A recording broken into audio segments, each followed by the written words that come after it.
All right. Hello. I'm So how are you doing? good, good. Oh, well. Well, I mean, not good because you're seeing Sorry me. being here. How old are you? 21. All right. So here's the question for you.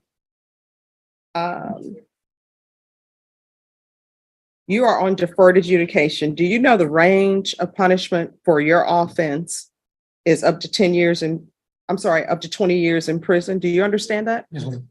All right. So the question you have to ask yourself is whether or not you're continuing to use is worth going to prison for 20 years. No, ma'am.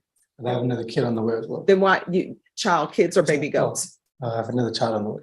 So why are you continuing to use Well, drugs? In the beginning, I'm not gonna lie, it was hard, and I was clean for 3 months. Then I slipped up at a function, and then What function is this where people are smoking marijuana? It was just for a fight, so it was really just me, my friends, whatever. What fight? The one with the what's his name? Honestly, forgot, but it was a fight. So you're going to a fight and you don't even remember the name of the fight, but that's worth you potentially going to prison for 20 years. No, it wasn't worth it, but I just had slipped up that day. And then it takes a while for me to get clean. It took 3 months for me to actually get clean. So I slipped up then.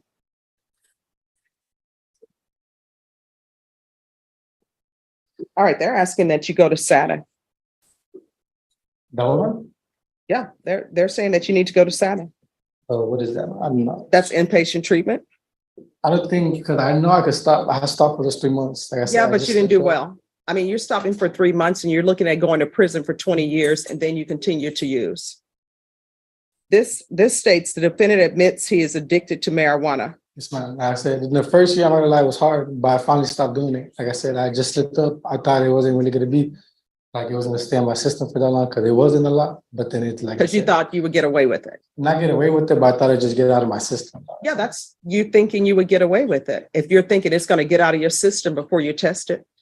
When you drug tested today, what the results going to be? I'm not sure. I'm not sure if I still come out a little bit dirty. Like I said, it took almost 3 months for me. When I actually stopped doing drugs, it took 3 months because I was on my PO set. I finally came out clean. Your Honor, may I? Yes. The last drug test that was done on 4/25 was positive for THC. And do we have levels or no? I can check it, Your Honor. So the only issue with that, Your Honor, is he was negative on his drug test on the 5th of April. Actually, he failed to submit. I'm sorry. He failed to submit on the 5th of April, March 14th. But in February, he was negative. So we won't have a baseline. I'll have a baseline, but I won't have any other information on the evidence. All right. So this is what I want to do with him. He's going to do weekly testing and it's going to be through the UA hotline. He's to be tested for levels. If those levels go up, we're not going to have another compliance hearing. It's going to be a motion to revoke file. Do you understand? Yes, ma'am. And I'm going to want him to retake intensive outpatient treatment. And if it's not ordered, I did order parenting classes. Have you completed Yes, parenting ma'am. I already classes? did that. Yes, ma'am. You didn't learn anything from it. Oh, I did. I mean, I don't do it. It's not like I do it in front of my kid or like do it in the house. A kid is a baby goat. My child. Well, here's the thing. The fact that you're doing it outside your house, you can't tell me that you don't come back into the house smelling like marijuana. Oh, well. Let me just tell you right now, I don't drink alcohol at all, but there is someone who came in this courtroom who smelled of alcohol. I don't know who it was, but it nearly knocked me out. So the fact that you are using marijuana, your child knows that you're using marijuana. And guess what? Children are going to end up teasing them because they're going to come to wherever they come to smell like marijuana. And if you have a child that's on the way, I guarantee you that mother is probably using marijuana, messing up her baby's brain. And when marijuana is used in the household, it messes with the baby's brain development. These are critical years and critical times for infants. Their brains are developing. They're soaking up everything. That's why they're super intelligent. When children use profanity, they get that from their parents or whoever's around them because they repeat everything. The fact that you're using marijuana, whether you think they know it or not, they do. and you're going to send your child off to school smelling like marijuana so other children can choose them about their pothead parent. Do you understand? Yes, ma'am. So you're going to get your life together. If those levels go up, what's going to end up happening is a motion to revoke is going to be filed, and you're going to be looking at 20 years in prison, and you're going to be possibly going to prison for 20 years. And people ask you why you're here, you're going to end up having to tell them because you wouldn't stop using marijuana. Your time in prison wasn't worth you giving it up, and your children were not worth you giving it up. Do you understand? Yes, ma'am. And stop having children until you get your life together. Yes, ma'am. All right, so he's going to retake IOP as well. Is there anything else you need from the No, court? And don't go into any more fights, especially if you don't know the name of the people. Yes, ma'am. And honestly, boxing hasn't been great since Sugar Ray Leonard and Muhammad Ali. People don't even have skills anymore. Yes, ma'am. So, all right, thank you. Thank you. Segovia? Okay. All right, so before we go on the record, Ms. Christian? Yeah, it's okay, Judge. I'm okay with the aggravated robbery. I All think right. I got thrown off looking at information in the PSI. All right. All right, we're back on the record in 2023 CR 0292. Have both parties had a chance to review the PSI report, state? Yes, Your Honor. Defense? Yes. Any objections to the PSI report, state? No, ma'am. Defense? No, ma'am. All right, any witnesses, state? No, ma'am.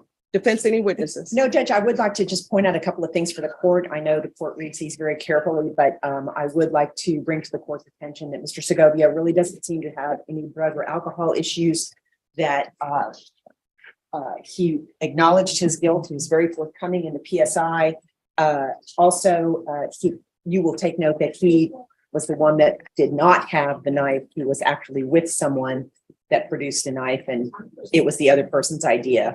And we understand the law of parties, but Mr. Segovia is just asking the court to go ahead and follow the plea bargain that we have with the state of Texas. All right, and there's a restitution amount of $849.99.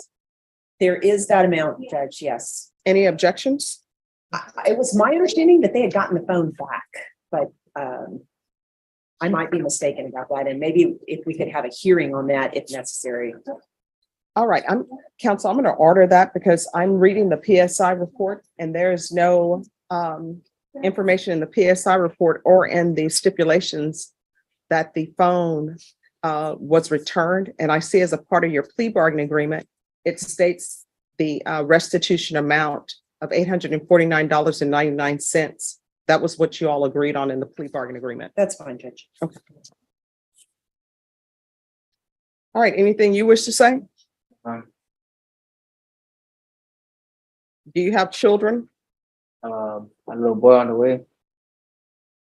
How are you going to support yourself? I'll work. I have a really good paying job. Okay, you're going to have to speak up. I can't hear you. I have a really good paying job. I mean, I work. Who are you going to be living with? My girlfriend and her grandma. I don't understand why grandmothers allow their grandchildren, which means if her granddaughter is staying there, that means that her mother's not in the picture. I'm not going to allow you to live with this grandmother. Her mother's in jail. Like her mom was never there. Yeah, see, that's what I'm talking about. There's a cycle that's going on here where you have grandparents who are raising children, and then those children are bringing boyfriends into the home, having children with them. And now the grandparent not only is raising their grandchild, but they end up raising the great grandchild. It's like the grandparent is not supposed to be the person who's taking care of grandchildren and great grandchildren. And we all know that's what's going to end up happening. She's not taking care of me, and I pay bills there. I stayed there for like a couple of months already. Mm-hmm. Judge, if I may, Yes. Mr. Segovia has had kind of a difficult upbringing, and I think that was touched upon in the PSI. He was raised by grandparents. He hasn't really had much contact. He has no contact with the mother. He's had limited contact with the father. While he's been in jail, really the only support system he has had is this girlfriend, and the only stable place that they have to live is with the grandmother. And that has provided some stability to them. He has been contributing to the bills and been paying when he was out. And he actually was pretty consistent in getting a job. He had a job at a fast food restaurant.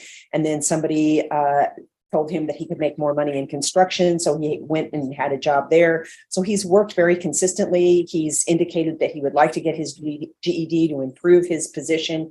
But I really do think it would be detrimental to Mr. Segovia if this stable living place where he has been living would be taken away. And I can understand if the court maybe wants to attempt some kind of a transition period for Mr. Segovia and his girlfriend and their child to be independent, and perhaps with the help of probation, they can do that. But I think at this moment in time, in putting him on a long-term deferred, that it would probably be very detrimental to him to take away a stable living situation. All right. With regards to this cell phone, it appears that the cell phone, I guess, was paid by Angie Camacho. So I'm just going to do restitution at $849.99 to Angie Camacho or Alan Hernandez, because I don't know which one paid for the That's phone. fine. In count 1, count 2, and count 3, those counts will run concurrently. The court will sentence you to 10 years deferred adjudication. There's to be regular reporting by Zoom or in person, proof of employment within 15 days, no employment as a home health care provider with minors, 120 hours of community service restitution. I'm going to order parenting classes with Triple P. Once that's completed, the community service hours will be deemed to be satisfied. You're going to either get a GED or some sort of trades certificate for a trade school, $1,000 fine, probated. With regards to restitution to Jathlyn, Jathyn Cantu, the court does not have any documentation as to what that restitution is. So the court is not ordering restitution to that person. It's agreed that you plead as a party with Joe Vitala. There's to be no contact with Damian Ortiz, Ortiz, Alan Hernandez. I'm going to want field visits 1 time per month until further notice. What is his grandmother's name? I don't know the name. You don't know the name of the person you're living with? How can you not know the name, counsel? How can you not know the name of the person he's living with? What's your girlfriend's name, Mr. Segovia? City What's her last name? Martinez. Absidy Martinez. So what's the grandmother's name? I don't really be over there like that. I mean, I live there, but I work all the time. How can people not know who they're living with, counsel? I don't know if it's listed in the PSI. I think it's just listed as the girlfriend's grandmother. This is how people end up in trouble. You're staying with people, you don't even know their names, and you're acting as though you and this girlfriend are going to be together for the rest of your life, and you don't even know her grandmother's name, and you're staying in the grandmother's house.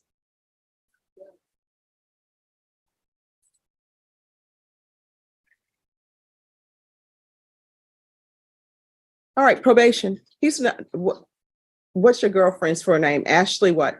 Absidy Absidy. Martinez. Absidy Martinez. Okay. Defendant is not allowed to reside with Absidy Martinez or her grandmother until he provides the full name of the grandmother.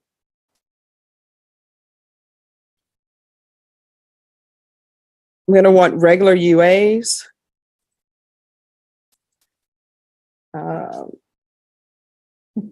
There's no request for TAP evaluation. Probation, is there anything else that's needed? Your Honor, his TAP evaluation was complete. Okay. It just says weekly UAs.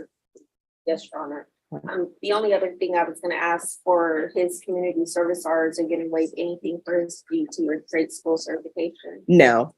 The community service hours will be waived once he completes parenting classes, but the GED and trade school, he's just gonna have to get that.